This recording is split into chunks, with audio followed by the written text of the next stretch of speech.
بسم الله الرحمن الرحيم. ويل للمطففين الذين إذا اكتالوا على الناس يستوفون وإذا كالوهم أو وزنوهم يخسرون.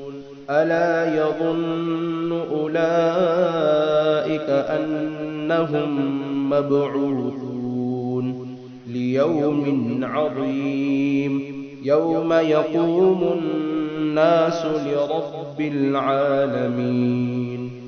كلا إن كتاب الفجار لفي سجين وما أدراك ما سجين كتاب مرقوم.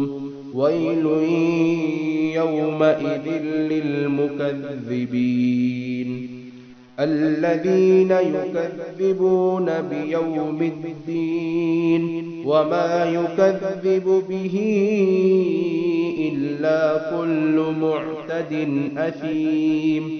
إذا تتلى عليه آياتنا قال أساطير الأولين.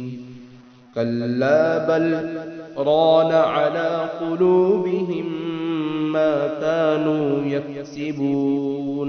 كلا إنهم عن ربهم يومئذ لمحجوبون.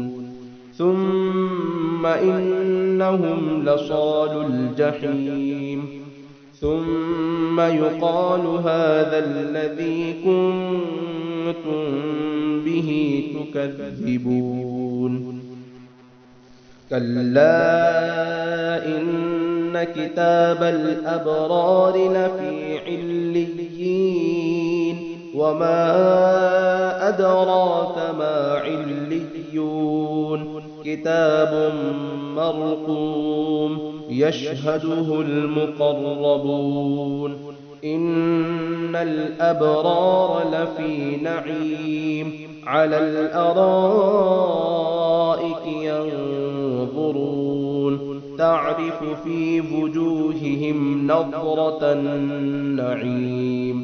يسقون من رحيق مختوم ختامه مسك وفي ذلك فليتنافس المتنافسون. ومزاجه من تسنيم عينا يشرب بها المقربون. إن الذين أجرموا كانوا من الذين آمنوا يضحكون وإذا مروا بهم يتغامزون وإذا انقلبوا إلى أهلهم انقلبوا فكهين. وإذا رأوهم قالوا إن هؤلاء لضالون